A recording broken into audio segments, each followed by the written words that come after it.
Hello everyone, welcome to Miss K's Art Bistro. Today I'm going to show you how to make a lizard uh, that is inspired by folk clay art. So, from Mexico. I saw those lizards a long time ago in Mexico, the souvenir shops, and I think these are really cool projects for the beginners. So we start with the sphere, basically a ball that you're going to shape, just a regular ball, like a tennis ball. And we're wedging a few times the ball to eliminate any air bubbles. After this, we're going to roll the ball into the shape something like a sausage, and we're going to mold the head of your lizard out of this so-called sausage. So we're going to keep our head simple. Think about any lizards, any basic lizards or geckos that you see in the backyard. So we're going to make a head oval, and also along the way keep polishing, keep smoothing the clay surface. So we're making the elongated body, and we're gradually pulling out the tail. As we go, we avoid any sudden moves to avoid breaking the clay, and make sure that the tail is not very thin, because if it's very thin, it's gonna break and fall apart. Nothing thinner than a pinky. So I'm done with my body, and I'm going to smooth it along the way. So when we attach our legs, the body will be smooth, so the glaze will be applied more smoothly and evenly.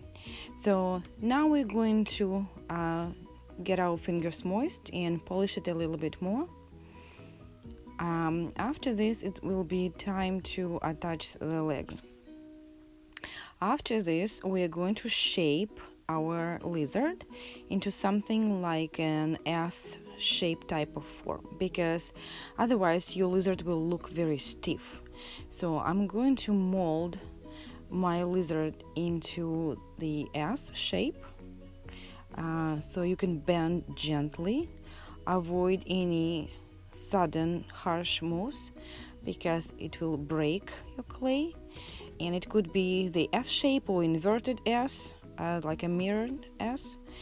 And I will make my head looking one direction and the tail into the other direction. So we're ready with the body. Now it will be time to take care of the limbs. So we are going to keep our legs short, and I'm starting with the two spheres, two balls, and keep your unused clay away. So I'm going to make two even spheres, two even balls that I will shape into the front pair of legs. So we're going to roll it into the sausages, so-called sausages, the basic shape, and avoid having your clay very dry. If you see these small cracks, you will need to smooth them. And we are shaping our legs and making the predictions how that will look like. Okay, so the legs should be symmetrical. So now the task will be the following: how are we going to attach this? So I'm going to expand my clay on one side, and we're going to use a slip. Remember, slip is a liquid clay that acts as a ceramics glue, and we apply it on both sides, maybe making the surface a little bit more textured. And we are going to attach these legs to the body. Now I'm working on smoothing it out so it looks seamless, and please make sure you are doing it on both sides, at the front and at the bottom. So I'm smoothing it out. If I feel like one of my legs is short, I can always add a little bit more of clay and check back for symmetry. So the smoothing process needs to be done, and after we smooth it out, we would need to shape the palms. We need to shape the bottom of the legs. Okay, now I'm going to split a little bit the legs at the end, and we're going to work with the carving tool to make the fingers. So again, do not pinch too much on the legs, because the fingers will be very thin and it will crumble and crack. So nothing less than a pinky. So the thickness should be not less than a pinky. After this, we are going to make the fingers. You can make 3, you can make 4. You don't necessarily need to make exact number of fingers. 3 will be okay. 3 will be okay. And I'm just checking for the last time the thickness of my legs. Again, if your legs are too thin close to the body, you are risking of making your legs too thin and they will fall apart. So I'm going to shape the position, how my legs are going to be positioned. And now that will be time for carving out the fingers. So I'm carving out some clay, and I am carving it in a shape of a little triangle. So I'm making a little triangle and carve it out on both sides. And this is what we are going to smooth and shape into the fingers. So this process needs to be done timely before clay dries, because the smaller the piece of clay, the faster that dries. We don't want our fingers to crumble. So I'm verifying it once again. You can make 3 fingers, you can make 4 fingers. It's going to be up to you. You can make them longer, just not too thin, to make sure they don't fall apart. And I'm repeating the same process on the other side. Just make sure that the number of fingers on both symmetrical limbs are the same. So you don't want to have like 4 fingers on the right side and 2 fingers or 7 fingers on the other side.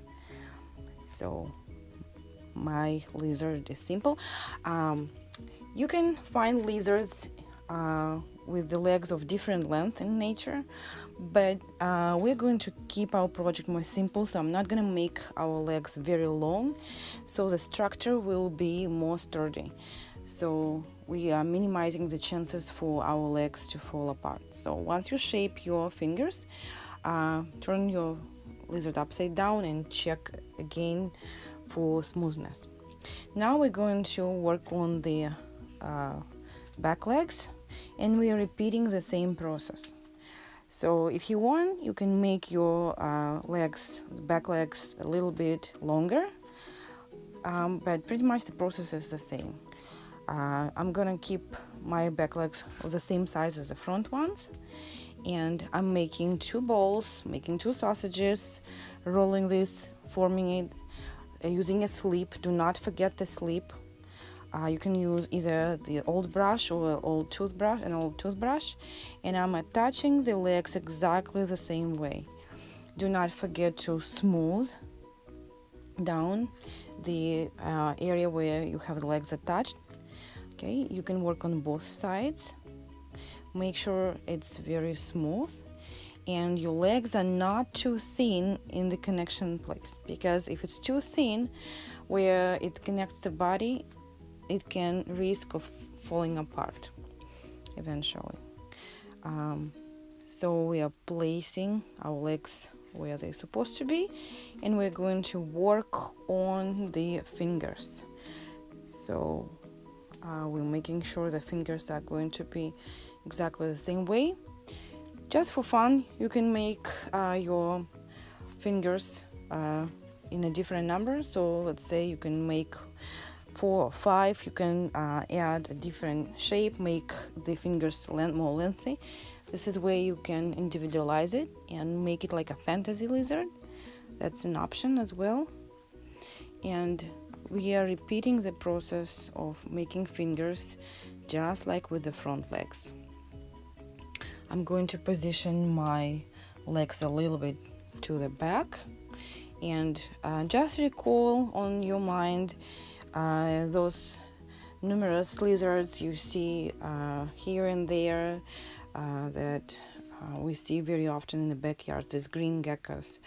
If you're not sure, you can also use a photo reference of any lizard for your inspiration and positioning of those legs. They can also be having some folding in the knees areas, but again, our lizard is going to be a basic lizard for beginners with a shorter legs, so your piece is sturdy. So I'm done with my fingers and I'm just smoothing it once again, shaping the fingers so everything is smooth, solid and round. No pinched brittle parts, because if those ends of fingers are brittle and pinched, you will probably are risking of losing your fingers. So now my lizard is ready. The body is ready. You can leave it like this. If you would prefer to have your glaze applied on a smooth body,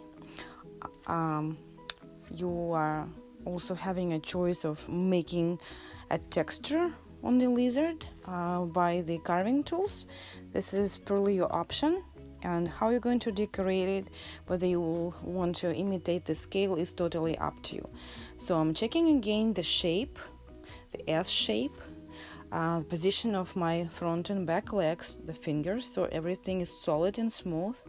It doesn't look like it had poor attachment, and our lizard will be ready for decoration. So I'm checking for symmetry. And one more thing, also, so you need to properly label your work. For example, if you are coming in a class period 1, even if I will leave it like number this, 1, the glaze will be applied easily, and then you order number. The number that I assigned you, it's not the alpha number on the roster. I want to show the number that was assigned to you, the chance of using, and I chose the carving tools. So this way we can easily identify your work. You will never lose your piece, I guarantee this. Very often students put just their first name, Johnny, or better, even worse, just the first letter of their name, and then I might have multiple Johnnies, Johns, and the confusion happens. People can find their work. So we labeled our work on the bottom, and now we're going to make the eyes. You can paint your eyes with the glaze, but you can also use a carving tool, any sharp carving tool, to indicate the eyes. And now I'm going to use this carving spoon to imitate the texture.